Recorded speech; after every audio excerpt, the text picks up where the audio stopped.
வனங்களையும் பாதுகாக்க முடியும், வன விலங்குகளையும் பாதுகாக்க முடியும். அதே சமயத்தில்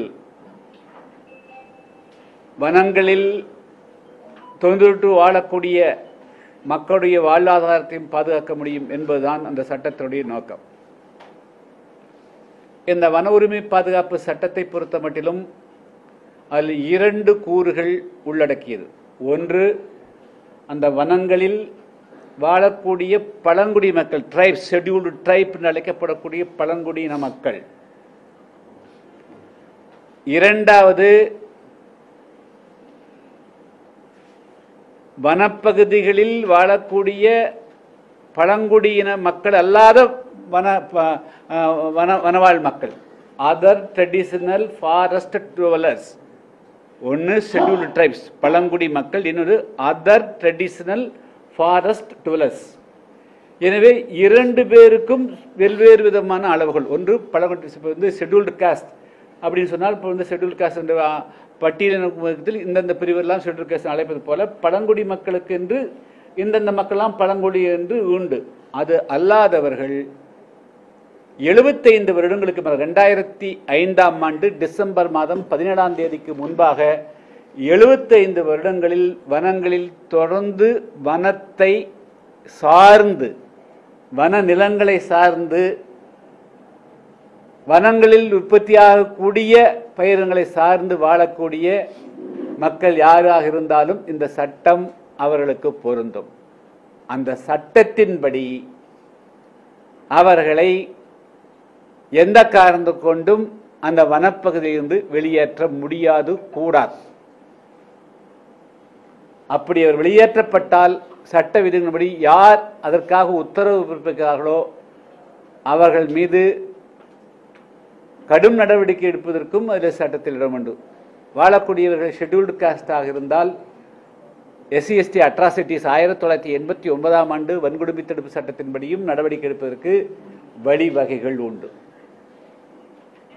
எனவே மாஞ்சோலை தேயிலை தோட்ட தொழிலாளர்களை பொறுத்த மட்டிலும் இவர்களுக்கு வந்து சட்டத்துக்கு மாறி இல்லாமல், சட்டத்துக்கு 2006ஆம் ஆண்டு சட்ட விதிமுறைகளின்படியே அந்த மக்களுக்கு எல்லா விதமான வாழ்வுரிமையை பாதுகாப்பதற்கும் இடம் உண்டு.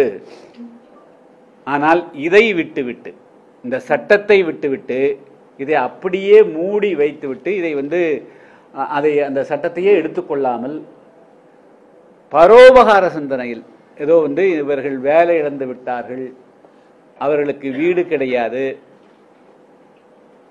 அவர்களுக்கு நாங்கள் வீடு கொடுக்கிறோம் என்றெல்லாம் பேசுகிறோம். அவர்களுக்கு ஏற்கனவே அவர்கள் பிறந்த இடமான, பூர்வீக இடமான, இப்பொழுது வாழக்கூடிய 4வது தலைமுறைக்கு அவர்களுக்கு வீடும் ஊரும் மாஞ்சோலை 4 முக்கும் ஊத்தும் தான். அதுதான் வந்து அது. உதாரணத்திற்கு வந்து இந்த பூர்வீகம் என்பதற்கு இங்கே சுந்தரம் என்பவர் இங்கே நிற்கிறார். அவர் வந்து சொந்த ஊர் வந்து அவங்களுடைய முன்னோர்கள் ஊர் வந்து BM சித்திரம். அவர் அப்பொழுது மாஞ்சோலையில் இருக்கின்ற பொழுது அவர் வந்து ஒரு சாதி சான்றிதழ் கேட்டு விண்ணப்பிக்கிறார் பாளையங்கோட்டை வட்டத்துக்கு. அப்போ அவருக்கு வந்து ஒரு அறிக்கை கொடுக்குறாங்க. பாளையங்கோட்டை வட்டம் BM சத்திரம் கிராமம், தியாகராஜ நகர், மல்லிகா காலனி, பிளாட் நம்பர் 38 என்ற முகவரியில் குடியிருந்து வரும் திரு சுந்தரம் தகப்பனார் சுப்பிரமணி என்பவர் தனது குழந்தை சந்தியா என்பவருக்கு இந்து பள்ளன் என சான்றிதழ் கோரிய மனு மீது விசாரணை செய்யப்பட்டது. விசாரணையில் திரு சுந்தரம் என்பவரது பூர்வீகம் மாஞ்சோலை கிராமம், அம்பாசமுத்திரம் வட்டம் என தெரிய வருகிறது. எனவே சுந்தரம் என்பவருக்கு தனது சொந்த வட்டத்தில் சாதி சான்றிதழ் பெற்றுக் கொள்ளுமாறு என்ற விவரம் தெரிவிக்கப்படுகிறது. அப்புறம் அவர் அங்கே போய்தான் சான்றிதழ் வாங்குறார். ஸோ அவர்னால இது 2000 இப்போ இல்லைங்க, அதாவது வந்து 14/7/2011 கொடுக்கப்பட்டிருந்தது. தாசில்தார் கொடுத்ததுங்க, பாளையங்கோட்டை தாசில்தார் தங்கர். ஸோ அதனால அவருடைய குழந்தைக்கு வந்து பூர்வீகம் நீ வந்து மாஞ்சோலை தான் வாங்கணும்னு சொல்லி கொடுக்குறாங்க. ஸோ இதுதான் வந்து அங்கே மாஞ்சோலையில் வாழக்கூடிய வந்து எல்லாருக்குமான பிரச்சனைகள். எனவே வந்து இப்போ நாம் என்ன சொல்லுகிறோம்னா, மாநில அரசு அதிகமாக தலையை பீத்துக் கொள்ள வேண்டிய அவசியமே இல்லை, கஷ்டப்பட வேண்டிய அவசியமே இல்லை. 1929 வந்து பிபிடிசிக்கு வந்து குத்தகை கொடுக்குறாங்க. 1882 வந்து வனச்சட்டம் வந்து விட்டது இல்லையா? 1929 எதுக்கு நீங்க குத்தகை கொடுத்தீங்க? வனத்துக்குள்ள வேற எந்த விதமான வேலையும் செய்யக்கூடாதுன்னு சொல்ற போது 1882 வன பாதுகாப்பு சட்டம் வந்த பிறகு 1929 எப்படி குத்தகைக்கு விடப்பட்டது? சரி, அதெல்லாம் இருக்கட்டும். 2018 வந்து நீங்க வந்து ரிசர்வ் ஃபாரஸ்டா மாத்துறீங்க. அதுக்கு முன்னாடி களக்காடு முண்டந்தரை வந்து புலிகள் ப்ராஜெக்ட் டைகர் புலிகள் வளர்ப்பு புலிகள் காப்பகத்துக்காக நீங்க வந்து சட்டம் கொண்டு வந்தீங்க. அப்போ முண்டந்தரை உருவாக்கப்பட்ட புலிகள் காப்பகம் வந்துருச்சா இல்லையா? முன்கூட்டியே இந்த 2800 இதுக்குள்ளதான் இருக்குது. அது களக்காடு முண்டந்துறை வனப்பகுதிக்குள்ளதானே புலிகள் காப்பகம் நீங்க கொண்டு வந்தீங்க. அதுக்குள்ளதானே மாஞ்சோலை இருக்குது. அன்றே ஏன் வந்து நீ மாஞ்சோலை பிபிடிசி க்ளோஸ் பண்ணல? சரி, 2018 வந்து நீங்க வந்து ஃபாரஸ்ட் ரிசர்வ் ஃபாரஸ்ட் மாத்துறீங்கல்ல, 2018 கட் டவுன் கில்லட்டின் கில்லட்டின் பயன் எண்ணிருக்கணும்ல, ஏன் 2018 நீங்க பண்ணல? இப்போ 1882 வனச்சட்டம் போட்டு 1929 அதுக்கு பிறகு ஏறக்குறைய 18 ஒரு 50 வருஷம் 56 20 46 வருஷம் கழிச்சு நீங்க வந்து அதை உங்களால வந்து தேயிலை போட்டு கொடுக்க முடியுது. அதுக்கு பிறகு எத்தனையோ சட்டம் வனவிலங்கு சட்டங்கள் 1975 வந்த பிறகு உங்களுக்கு வந்து கண்டினியூ பண்ண முடியுது. புலிகள் காப்பகத்துக்கு வந்து மாத்தின பிறகு வந்து கண்டினியூ பண்ண முடியுது. தென் ரிசர்வ் ஃபாரஸ்டா 2018 வந்து போட்ட பிறகு சட்டம் போட்ட பிறகு உங்களால வந்து கண்டினியூ பண்ண முடியுது. இப்போ 2028 குத்தகைக்கு இன்னும் கூட 4 வருஷம் இருக்கிறதுக்கு முன்னாடி அவர்களை மட்டுமே தொடர விட்டுட்டு இப்ப தொழிலாளிகளை மட்டும் வெளியேற்ற வேண்டிய அவசியம் ஏன் வருகிறது? இது எந்த சட்டத்தினுடைய அடிப்படையில் நீங்கள் இதை செய்கிறீர்கள்? நீங்க அன்பு சகோதரர்கள் பத்திரிகையாளர்கள் நீங்க இதுல ரொம்ப ஆர்வமாக்குறீங்க. 2018 வந்து இதில் நீங்க வந்து இவங்க ரிசர்வ் ஃபாரஸ்டா மாத்துதல் வந்து இந்த 22,000 ஏக்கர் மாத்திக்கிறாங்க. அதில் கொஞ்சம் அந்த ஜியோ வேணா நான் கொடுக்குறேன். அதில் மாஞ்சோலை கிராமம் இதெல்லாம் சுட்டி காட்டுறாங்க. பிபிடிசிக்கு வந்து குத்தகை முடியுது. அது வந்து நீங்கள் எது எளிய இருக்குதோ அதை வந்து காடாக மாற்றுன்னு சொல்கிறீங்க. அதில் சொரிமுத்தீஸ்வரர் கோயில் பற்றி பேசுகிறாங்க. தனி நபருக்கு நிலங்களுக்கு போகக்கூடிய வண்டிப்பாதையை பற்றி பேசுகிறாங்க. அந்த 2018 ஏறக்குறைய 2000க்கு மேற்பட்ட குடும்பங்கள் மாஞ்சோலையில் வாழ்ந்து கொண்டிருந்தார்களே, அவர்களை பற்றி ஒரு வரியாவது வந்து சொல்லியிருக்க வேண்டாமா? அவருடைய வாழ்வுரிமை பற்றி பேசியிருக்கணுமா இல்லையா? வாழ்வுரிமை பற்றி பேசணும். நீங்க கோயிலுக்கு பாதை பேசுறீங்க, வண்டி தடத்தை பற்றி பேசுறீங்க, தயவுன்னு அதெல்லாம் கொடுக்குறங்க. ஒரு வரியை படிங்க, டைமுக்கு படிங்க. ஸோ அப்போ பர்பஸா வேண்டும் என்றே திட்டமிட்டு அவர்களுக்கு வந்து அவர்களை வந்து எந்த விதமான அடையாளமே இல்லாமல் வாழ்ந்து கொண்டிருக்கிற அடையாளத்தை முற்றாக மறைப்பதற்கு திட்டமிட்டு அன்னையிலிருந்து வேலை செஞ்சுக்கிறாங்க, தொடர்ச்சியாக வேலை செஞ்சுக்கிறாங்க. அவங்க வந்து அங்கே வாழ்ந்து கொண்டிருந்திருக்கிற மக்கள் என்பதற்கு எந்த விதமான அடையாளம் இல்லாமல் திட்டமிட்டே அளிக்கப்பட்டிருக்கிறது தான் என்னுடைய குற்றச்சாட்டு. ஆனால் என்னதான் அரசாங்கத்தினுடைய ஆவணங்கள் வந்து மறைக்க நினைத்தாலும் கூட அவர்கள் வந்து மணிமுத்தாறு பஞ்சாயத்தினுடைய 5 வார்டு அங்கே இருக்குது. அந்த மக்களுடைய எல்லா விதமான பூர்வீகங்கள் அங்கே இருக்குது. அங்கே இருக்குது டெம்பிள் இருக்குது, இந்து கோயில் இருக்குது, மாஸ்க் இருக்குது, சர்ச் இருக்குது, அவருடைய பரியல் கிரவுண்ட் அங்கே தான் இருக்குது, எத்தனையோ இங்கே தான் இருக்குது.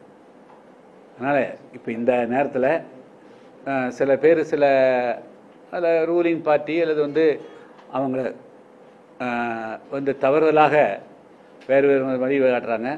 அதுபோக வந்து இப்போ என்னென்னா இதை வந்து நீதிமன்றத்தில் வந்து பப்ளிக் ப்ராசிக்யூட்டர்னு சொல்கிறாரு, நாங்கள் வந்து எக்கோ டூரிசம் அப்படின்னு சொல்கிறாங்க. ஏங்க வாகனங்களே போகாமல் இருந்தால் வனவிலங்குகள் வந்து சுதந்திரமாக இருக்குமா? நூற்றுக்கணக்கான வாகனங்களை விட்டால் அது வந்து சுதந்திரமாக இருக்குமா? காரில் காலையில் போக மத்தியானம் போக. அப்போ வந்து இத்தனை வாகனங்கள் போகிறதுக்கெல்லாம் அந்த வனவிலங்குகளினுடைய அவங்களுடைய நடமாட்டம் வந்து பாதிக்கப்படாதா? அப்போ இது ஏதோ இந்த மக்களை வெளியேற்ற வேண்டும் என்ற ஒற்றை குறிக்கோளில் தான் இப்போ வந்து எல்லாரும் சேர்ந்து செயல்படுறாங்க. இதுதான் தவறாங்க. அந்த அடிப்படையில் கார்த்திகேயன் அவர்கள் வந்து அதாவது நீதிமன்றத்தில் சமர்ப்பித்த அறிக்கை வந்து எந்த விதத்திலும் தொழிலாளர்களுக்கு வந்து அது உடன்பாடான விஷயம் கிடையாது. அவர்கள் வந்து 3.5 லட்சம் ரூபாய் வீடு கொடுக்கறது, அதுபோக வந்து அம்பேத்கருடைய பெயரில் இருக்கக்கூடிய அந்த அமைப்பின் மூலமாக வந்து 6% கடன் கொடுக்கறது, இதெல்லாம் வந்து எந்த விதத்திலும் அது சரியானது அல்ல. அந்த அறிக்கை வந்து எந்த தொழிலாளர்களுக்கும் இவங்களுக்கு பின்னாடி இருக்கக்கூடியவர்கள் என்னோடு இருக்கக்கூடியவர்கள் அனைவருமே வந்து மாஞ்சோலை தேயிலை தோட்டங்களிலிருந்து வருகை வந்திருக்கூடியவர். அவர்களெல்லாம் ஏறக்குறைய அவங்களுடைய அப்பா அம்மா காலத்திலேருந்து அவர்கள் அங்கேயே இருக்கிறாங்க, பிறந்து வளர்ந்ததெல்லாம் அங்கே தான். ஸோ அதனால் இன்னைக்கு வந்து மாவட்ட நிர்வாகங்கிறது நம் மாநில அரசாகத்தான் எடுத்துக்கொள்ள வேண்டியிருக்கிறது. அது அதே போல தான் புலிகள் காப்பகத்தினுடைய துணை இணை இயக்குனர் கொடுத்ததும் வந்து மாநில அரசினுடைய கருத்தாகத்தான் எடுத்துக்கொள்ள வேண்டியிருக்கிறது. எனவே என்னுடைய வேண்டுகோள், எந்த காரணத்தை கொண்டும் மாஞ்சோலை தேயிலை தோட்ட தொழிலாளர்களுடைய வாழ்வுரிமை பறிச்சுட்டு நீங்கள் இன்னொரு இடத்துல வாழ்வுரிமை என்பதை பற்றி நீங்கள் திங்க் பண்ணக்கூடாது. அதுக்குள்ள உங்களுக்கு வந்து சட்டம் ஒன்று இருக்குது. அவர்களுக்கு வந்து அதே இடத்துல அவங்கள வாழ வைக்கிறதுக்கு சட்டத்தில் இடம் இருக்கிறது. அந்த சட்டத்தை 2006 சட்டத்தை முழுமையாக தமிழ்நாடு அரசு அமலாக்கினாலே அவர்களுடைய பிரச்சனைக்கு தீர்வு வருமே தவிர, இதை வந்து நீங்கள் இவங்க தவறாக கையாண்டால் இது பெரிய பூதாகரமாக கிளம்பி மாஞ்சோலையிலிருந்து மட்டுமல்ல, அடுத்து வால்பாறையில் இருக்கக்கூடிய டேன்டி தொழிலாளர்கள் அங்கே வந்து காடாக மாற்றுறாங்க, அங்கேயே வந்து வனப்பகுதியாக மாறிடுச்சுங்க. எல்லாமே தமிழ்நாட்டில் இருக்கக்கூடிய பெரும்பாலான எல்லா விதமான மலைப்பகுதிகளும் வன ரிசர்வ் ஃபாரஸ்ட் தான். அங்கே பல்லாயிரக்கணக்கான தொழிலாளர்களை வெளியேற்ற வேண்டியிருக்கும். கூடலிருந்து ஏற்கனவே இலங்கையிலிருந்து 1968-72 வந்த தொழிலாளர்களுக்கு அவர்களை வந்து வெளியேற்ற வேண்டியிருக்கும். அது வந்து ஒரு பெரிய சமூக பிரச்சனையாகவும் இது பெரிய பெரிய பூதாகரமாக இந்த பிரச்சனை வெடிக்கிறதுக்கு வாய்ப்பு இருக்குது. அதனால் அந்த தொழிலாளர்கள் அங்கேயே வாழ்வதற்கு உண்டான வழிமுறைகளை காண்பதற்கு தமிழ்நாடு அரசு ஒரு எக்ஸ்பர்ட் கமிட்டியை ஒரு நல்ல சும்மா அரசியல்வாதிகளாக எல்லாமே அவங்களுக்கு இப்போ தேயிலை தோட்டங்கள் அவன் குத்தகம் முடிஞ்சு போகிறான், அவர்களை அங்கே வந்து வேறு என்ன மாதிரியெல்லாம் செய்ய வைக்கலாம். அந்த வித்தின் லேண்ட் அந்த நிலங்களை இப்போ வந்து 8373 ஏக்கரா வந்து அந்த பிபிடி சீட் இருந்தது.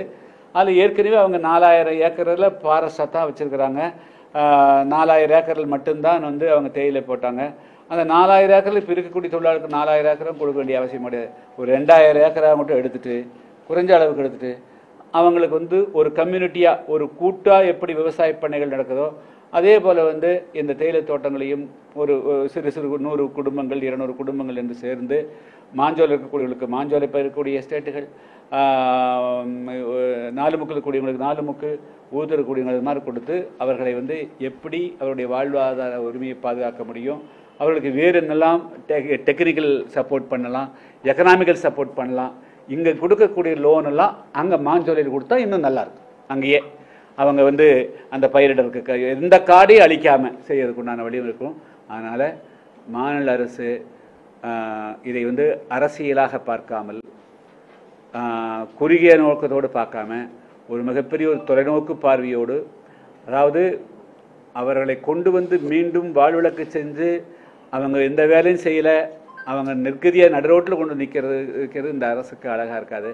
அதனால் அவருடைய ஒரு படியிலிருந்து இன்னொரு படி உயர்த்த வேண்டும் என்ற நோக்கத்தோடு அரசு செயல்படணும். 2006 வன உரிமை சட்டம் 2006 forest rights acts for scheduled caste and scheduled tribes and other traditional forest dwellers என்று அழைக்கப்படக்கூடிய அந்த சட்டத்தினுடைய விதிமுறைகளின்படியே தீர்வு காண வேண்டும். அதை எப்படி அமலாக்கப்படும் என்பதற்கு ஒரு சிறப்பு நிபுணர் குழுவை நியமித்து அவர்களுக்கு அந்த வாழ்வுரிமையை நிலைநாட்ட வேண்டும் என்பதுதான் வேண்டுகோள். இது குறித்து வந்து தமிழ்நாடுங்கும் இது மட்டுமல்ல, இதன் மூலமாக பல்வேறு விஷயங்கள் இன்னும் இருக்குதுங்க. இந்த வன உரிமை சட்டத்தை பாதுகாப்பது மூலமாக இன்றைக்கி நீங்கள் பார்த்தீங்கன்னா மேற்கு தொடர்ச்சி மலையினுடைய எல்லா பகுதிகளிலும் விவசாயிகள் தங்களுடைய மாடுகளை ஆடுகளை வளர்க்க முடியாமல் போயிருக்கு. அடுத்து வந்து காட்டுப்பன்றியோட தொல்லையின் காரணமாக 100 கிலோமீட்டருக்கு அப்பால் வந்து விவசாயங்கள் அளிக்கப்படுகின்றன. நீங்கள் மேற்கு தொடர்ச்சி மலை இங்கிருந்து நீங்கள் எங்கே அம்பாசமத்திலிருந்து கலக்காடு எங்கே எடுத்தாலும் இன்றைக்கி எந்த இடத்துல போனாலும் எங்களுக்கு வனப்பகுதி தொல்லைகள் தாங்க முடியல, நாங்கள் மாடு ஓட்டிட்டு போக முடியல, ஒரு புல் எடுக்க முடியல அப்படிங்கிறது. ஸோ இதெல்லாம் மிகப்பெரிய அளவுக்கு வாழ்வாதார பிரச்சனையாக இருக்கிறது. எனவே இந்த வாழ்வுரிமை இந்த 2006 வன பாதுகாப்பு சட்டத்தை அமலாக்கினால் மாஞ்சோலை தேயிலை தோட்ட தொழிலாளர்களுக்கு மட்டும் விடிவு காலம் அல்ல, லட்சோப லட்சம் மலையோர பகுதிகளில் வாழ்ந்து கொண்டிருக்கக்கூடிய அனைத்து விவசாய பெருமக்களுக்கும் இது பாதுகாப்பாக அமையும். அதே போல் அது மட்டுமல்ல, இந்த 2006 சட்டத்தை பயன்படுத்தினால் ரிசர்வ் ஃபாரஸ்ட் என்று 1000 கிலோமீட்டருக்கு மேல் கன்னியாகுமரியிலிருந்து நம்முடைய சென்னை பகுதி வரையிலும் இருக்கக்கூடிய 1000 கிலோமீட்டர் பகுதிகளிலையும் பல பகுதிகளை கடலூர் மாவட்டத்தில், ராம்நாடு மாவட்டத்தில் ரிசர்வ் ஃபாரஸ்ட் அரசு அறிவித்து மீனவர்களை கூட மீன் பிடிக்காமல் தடுக்கிறார்கள். அவருடைய வாழ்வாதாரங்களும் பாதிக்கப்படுகிறது. எனவே கடலோரங்களில் வாழக்கூடிய மீனவ மக்களுடைய வாழ்வாதாரமும் பாதிக்கப்படாமல் அவர்களும் பாதுகாக்கப்படவும், மலைகளில் வாழக்கூடிய இதுமாறு மக்களுடைய வாழ்வாதாரமும் பாதுகாக்கக்கூடிய வகையில் மலையோரங்களில் வாழக்கூடிய பல்லாயிரக்கணக்கான லட்சக்கணக்கான விவசாயிகள் தங்களுடைய ஆடு மாடுகளை வளர்ப்பதற்கும் ஏதுவாகவும், அதே போல வனவிலங்குகளால் அடிக்கடி ஏற்படக்கூடிய பாதிப்புகளிலிருந்து தங்களுடைய விவசாயத்தை பாதுகாப்பதற்கும் எல்லாருக்கும் ஒரே ஒரு தாரக மந்திரம் சர்வரோக நிவாரணி 2006 ஃபாரஸ்ட் ரைட்ஸ் ஆக்ட். எனவே நான் மாஞ்சோலை தேயிலை தொழிலாளர்களுக்காக மட்டும் இன்று பேச வரவில்லை. இது தமிழ்நாட்டில் வாழுகின்ற கோடான கோடி விவசாய பெருமக்களுக்காகவும் தான் என்னுடைய குரல் என்பதை நான் இந்த நேரத்திலே தெரிவித்துக் கொள்ள விரும்புகிறேன்.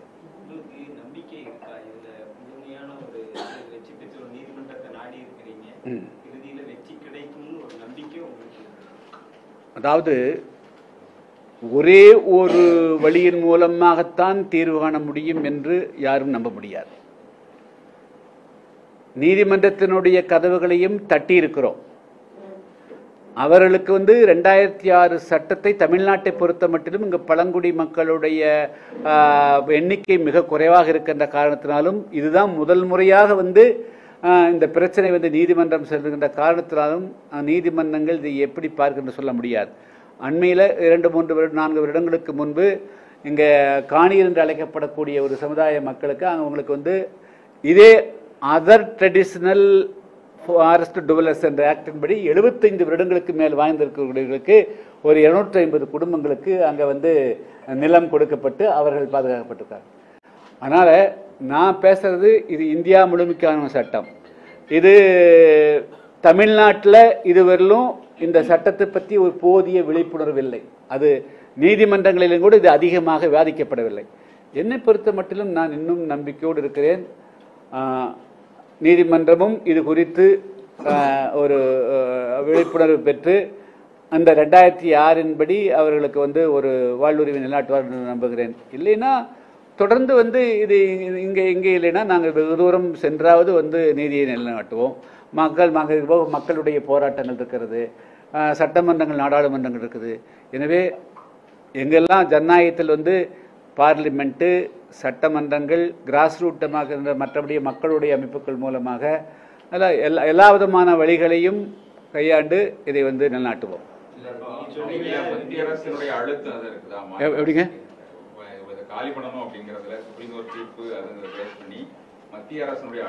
இல்ல என்ன தீர்ப்பு கொடுத்துக்கிறாங்க, என்ன தீர்ப்பு கொடுக்க ஒரே நிமிஷம் நான் படிச்சு காட்டுறேங்க.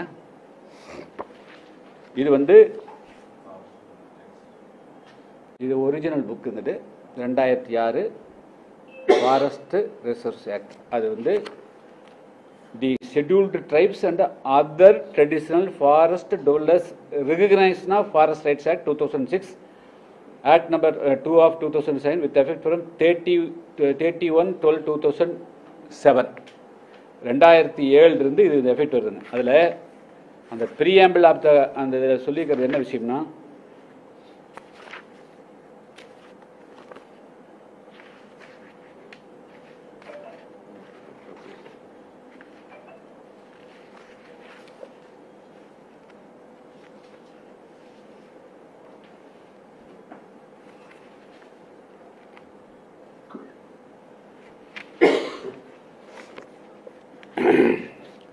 இந்த ஆக்ட் பற்றி ஃபாரஸ்ட் ரைட்ஸ் அதனுடைய பிரியாமல் சொல்கிறாங்க.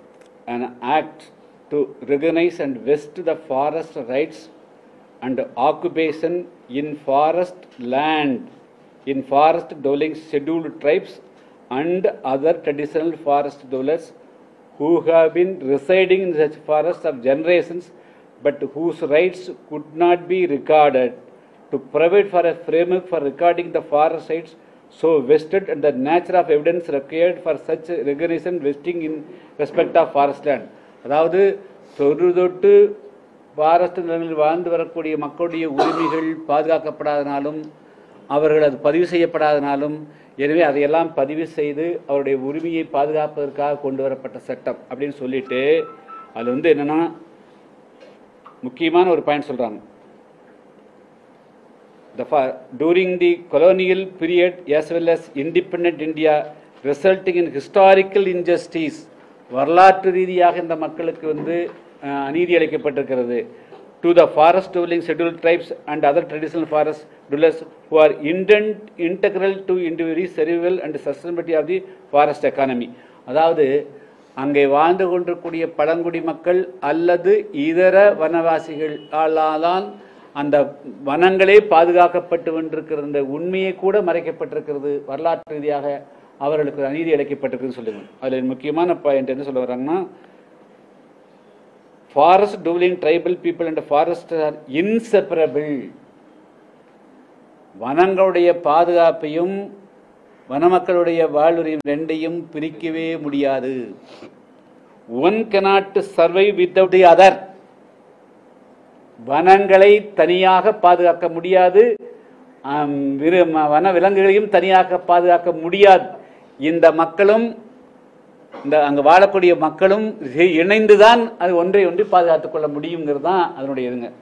The conservation of ecological resources by forest dwelling tribal communities have been referred to as ancient manuscript. அதாவது தொன்று தொட்டு இருக்கக்கூடிய இலக்கியங்களில் கூட இது வந்து இது சொல்லப்பட்டிருக்குதுன்னு சொல்றாங்க. ஸோ அதனால வந்துங்க வரலாற்று ரீதியாக வந்து இவங்களுக்கு வந்து உரிமை இருக்குது, சொல்லப்பட்டிருக்குது. இதையெல்லாம் வந்து என்ன உள்நோக்கத்தோடு இந்த அரசு இவர்களை நீதிமன்றத்தில் அந்த சட்டத்தை பத்தி இவ்வளவு தெளிவா சொல்றீங்க. நீங்க நீதிமன்றம் நேரம் சொல்லும்போது கூட சொன்னீங்க, நீதிபதிகள் கூட காது கொடுத்து கேட்க மறுக்கின்ற நேரத்தில் ஒரு வார்த்தையை சொன்னீங்க.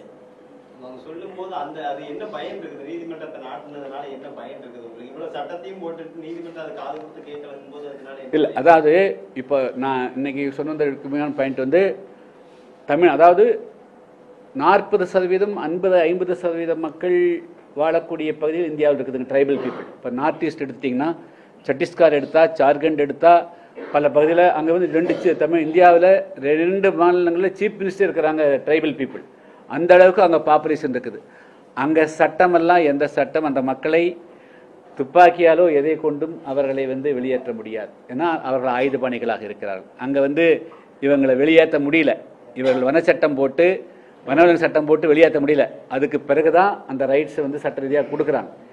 இங்கே வந்து இந்த மக்களுடைய ட்ரைபல் பீப்புளுடைய பாப்புலேஷன் மிகவும் குறைவாக இருக்கின்ற காரணத்தினால இந்த சட்டத்தை பற்றிய விழிப்புணர்வு அது அனைத்து தரப்பு நீதிமன்றங்கள், சட்டமன்றங்கள், நாடாளுமன்ற உறுப்பினர்கள், அமைச்சர்கள், அதிகாரிகள் எல்லோருடைய மனத்திலேயும் அது ஒரு வெற்றிடமாக இருக்கிறது. எனவே இது குறித்து இந்த 2006 சட்டத்தை பற்றி நாங்கள் வந்து நூக்கன் கார்னர் இது வந்து அதே சொன்னோம். இது இவங்களுக்கு மட்டும் இல்லை. இன்னைக்கு ஆடு மாடு எங்கள் மாடு கொண்டு போக முடியல, வனப்பகுதி கொண்டு போகணும்னு சொல்கிறான். ஒரு சுள்ளி பொறுக்க முடியலன்னு பெண்கள் சொல்கிறாங்க. ஒரு சின்ன ஒரு விறகு எடுக்க முடியலன்னு சொல்கிறாங்க. இதெல்லாம் எப்படி பாதுகாக்கிறது? அதனால் இந்த வன உரிமை பாதுகாப்பு சட்டத்தின் மூலமாக தான் வரணும். இது குறித்து பெரிய அளவுக்கு தமிழ்நாட்டில் விழிப்புணர்வு ஏற்படுத்த வேண்டியிருக்கிறது.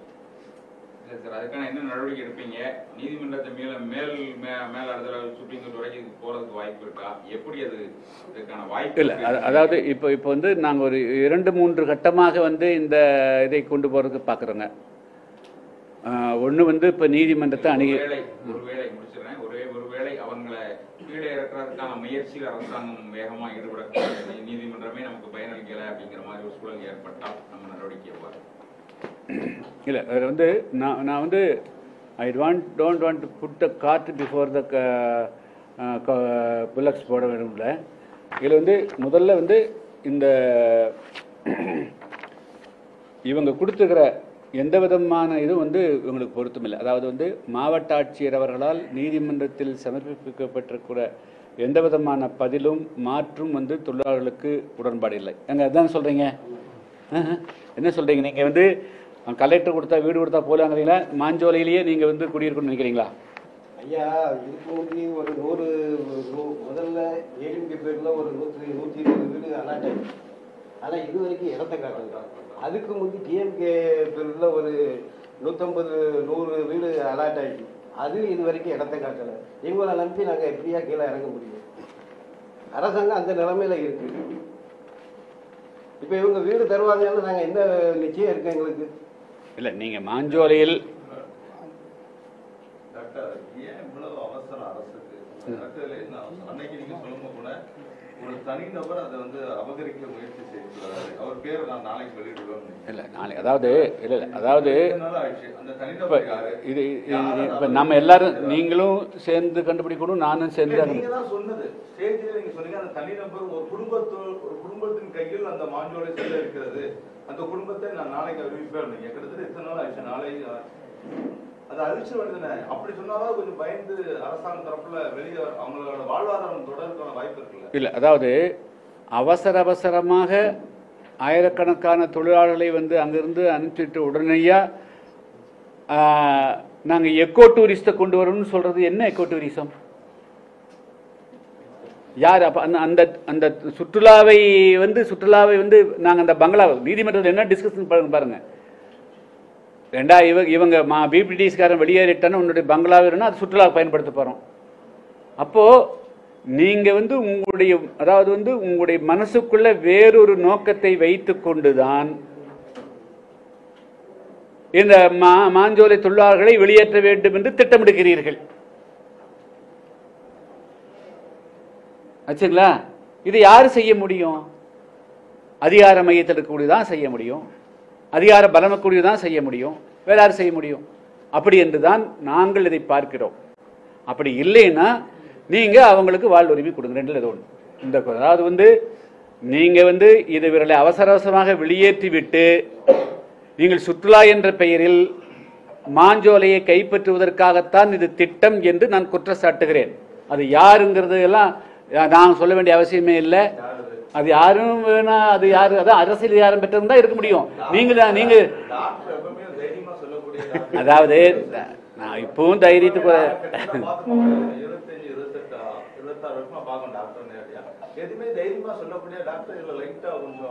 ஒரு கரெக்டாக தான் இது. அதாவது வந்து இல்லை, அதாவது எல்லாமே பூனைக்குட்டி வந்து முதல்ல வந்து வெறும் காது மட்டும் இருந்தால் தெரியாது, ஒரு தலையாவது இருந்தால் தான் தெரியும். ஆனால் இது ஒன்று உள்ளுக்குள்ளுக்கு இருக்கு தெரியுதுல்ல, கண்டிப்பாக.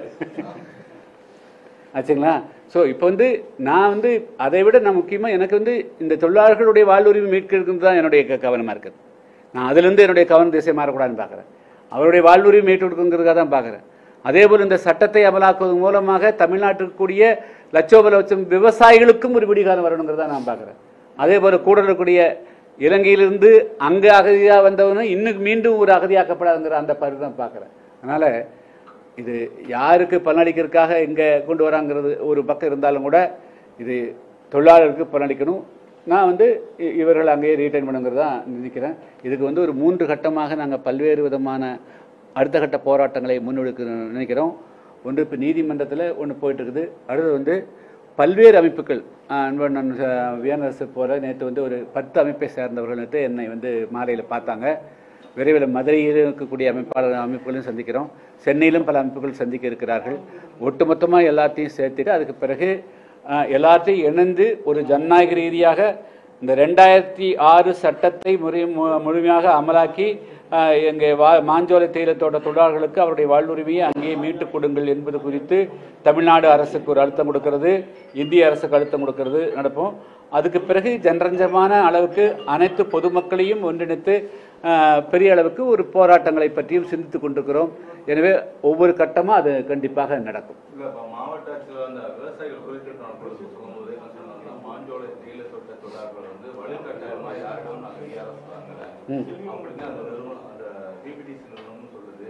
அப்படி யாரையாவது வலுக்கட்டாயமாக அவருடைய விஆர்எஸ் இருந்தாங்கன்னா நேரடியாக அவங்க என்னிடம் வந்து மனுவை கொடுத்தா உடனடியாக அனைத்தும் நான் ரத்து செய்வேன். அதுக்கு ஏதாவது முயற்சி மேற்கொள்ளுங்களா? தனித்தனியா எல்லாத்தையும் கூட்டு வந்து ஒரு மனுவா வச்சு புதுத்தமிழ் கட்சி சார்பாக மாவட்ட மனு கொடுக்குற மாதிரி ஐடியா இருக்கா? நீங்கள் சொல்லக்கூடிய அந்த, அதாவது நாங்கள் ஏற்கனவே பல ஊடகங்களில் சொல்லிட்டோம். ஏன்னா மாவட்ட ஆட்சியர் வந்து தொழிலாளர்களை பார்த்தாலே அவருக்கு வந்து கருங்குரங்கு நட்பு வர்ற மாதிரி எல்லாம் சொல்கிறாங்க, அவருக்கு பிடிக்கல அப்படிங்கிறாங்க.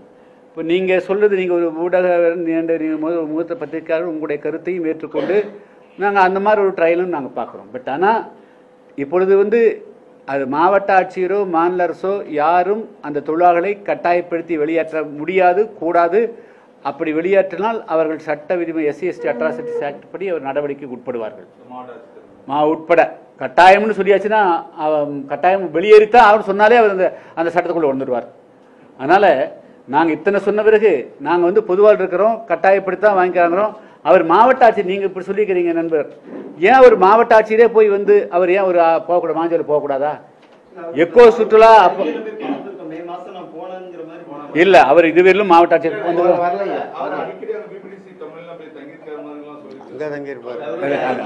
அவருடைய வரு இல்லை. நான் அதை பற்றியெல்லாம் தனிப்பட்ட விஷயத்தை எப்படி வேணாலும் போவோம். சுற்றுலாவுக்கு வந்திருப்பாங்க, அது வேறங்க.